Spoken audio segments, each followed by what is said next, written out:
Spoilers, if you can't read this plate.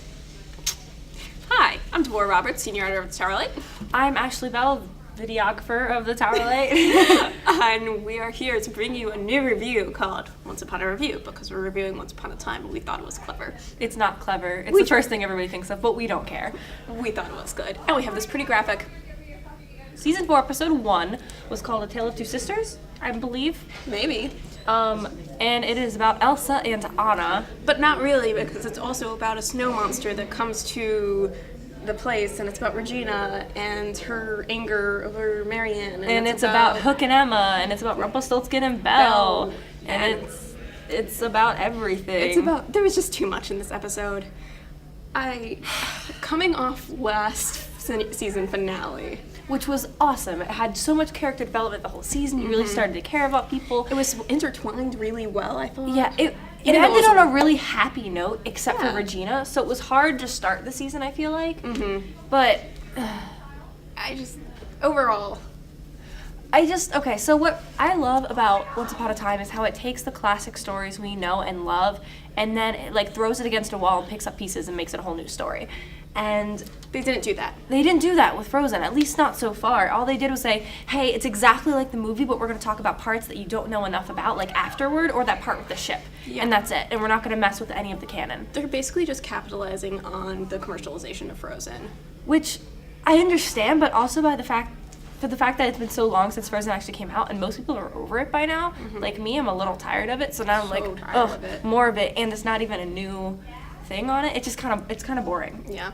And as for the characters themselves, they look like cosplayers. You literally took the exact same outfits they have in the Disney animation, which looks good for animation, but real life it doesn't.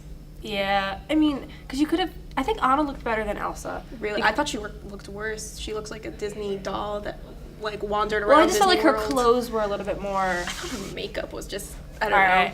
It's not as important, but just in general, what they usually do in the past is they like hint at things like Rumpelstiltskin's also the Beast and all these other things. So they're really clever with a lot of it, but this didn't feel clever at all, and it just felt throw in your face, here's Frozen. Yeah. And I'm not that excited for that if it's the whole season. I'm like really not, so. And the acting of Elsa and Anna, I just wasn't really thrilled by it. I thought it was kind of cheesy and fake. They felt like people at Disney World who were playing the characters rather than like actual people with their own problems. I didn't feel like I was watching Emma and Regina who feel like real people. And that really sucked. Or even Henry. Where was Henry this episode? I love Henry, and he was just like, hey, I'm taller. That was it. That's all he did. Hey, I'm taller. He didn't say it, but I'm pretty sure that's all that happened. Yeah, I think he had one line. Yeah, that was pretty much it. Let's talk about Emma and Hook. Emma and Hook. Okay, so my favorite line was, you want to go home and check out what's on Netflix? And then Hook is like, I don't know what that is, but okay. And I was just like... I don't know why. I just kind of cringed at that, because I was like, how do you cuddle with a pirate?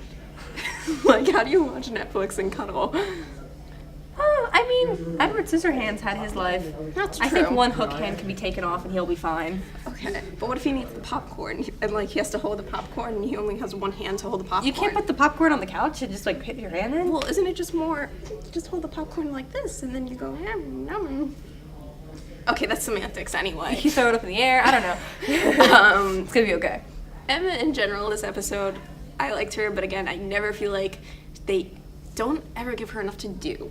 Yeah, I mean, she was good because she was doing stuff with Regina and it didn't feel out of character at all. And her thing with the magic was cool because she got to use a little bit more magic, and we brought back the fact that she's very magical and very powerful, but she still failed because she doesn't ever get to learn how to use her magic. Yeah. And I'm hoping that becomes a thing this season because that could be really interesting to see exactly how powerful she is. And it's like they've had 2 seasons to capitalize on the fact that yes, she has magic, but they never do. Yeah.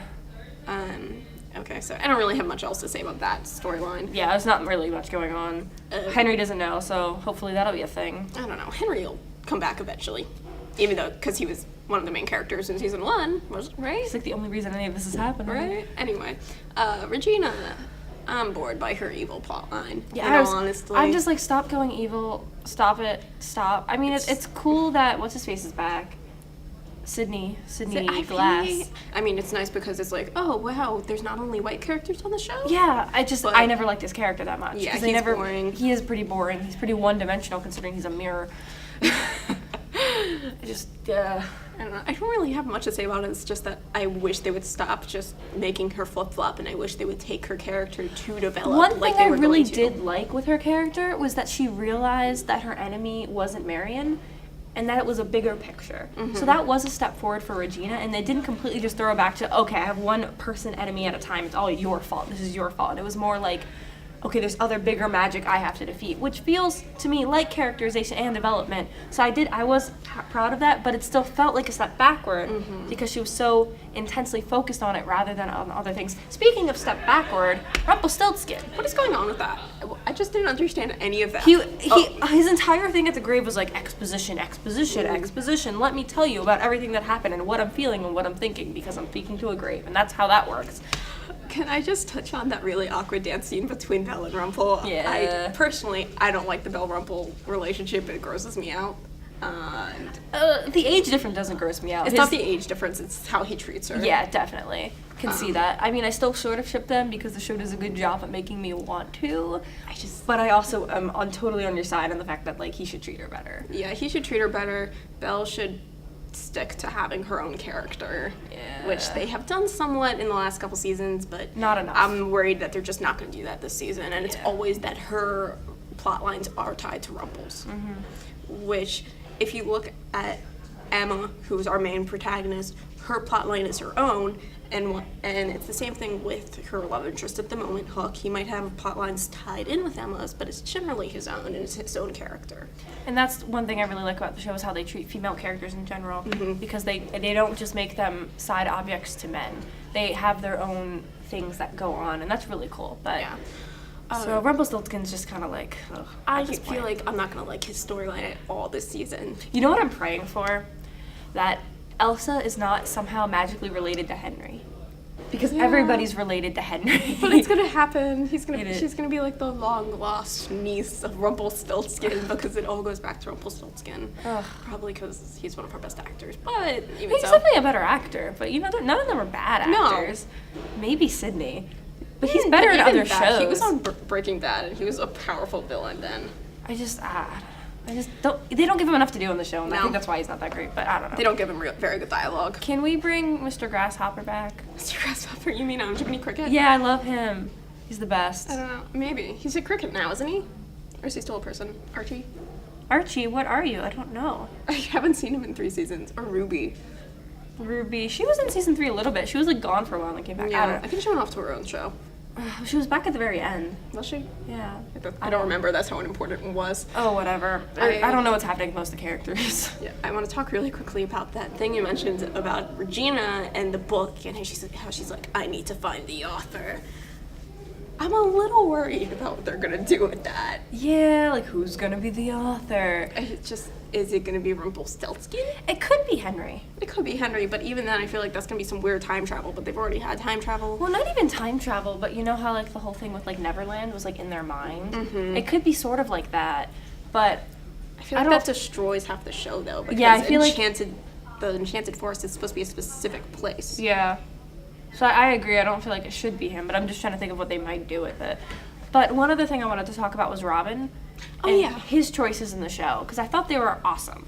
I thought he did a really good job of showing a character that could, relate to Regina really well without being like, oh, I don't care about your past. It's more like, we both have this. You know, we're both moving on. I believe in you, I know you. But it's not like he's trying to know her better than herself or any of that, like, triteness. I don't know. It was good. But I like the fact that he was like, no, I'm married. Like, that is the problem. It's not like I'm gonna divorce her or anything because, you know, vows and stuff. It's literally just my code. And that's cool to me. Yeah, I hope they don't kill off Marianne just because everyone freaks out about Regina not having happiness. But in my opinion, Regina and Robin never really had that much chemistry. I kind of like them. I like them, and then Regina was finally getting more development outside of her being evil, but I need more of her and Henry, honestly. Yeah, so overall grade, we do this from an F to an A basis. C-. I agree. It's, I hope it gets better. Next episode, we see more of Elsa and Anna, hopefully, and we get to see them diverge. Go off to whatever that land was, which was the magical forest. The Mystic Haven, which is actually the Enchanted Forest. Yeah, and it was the dumbest thing I've ever heard of, so. I don't know. Okay. Anyway, we will see you next week. Comment below. Let us know if you agree or disagree with our review. Let us know who you want us to talk about more. Let us know if we're doing something wrong, or if you want us to talk about something less. Tell us what facts we got wrong, because we probably did. We probably missed something because there's too much going on this episode. Way too much. Anyway, checking out with us next week.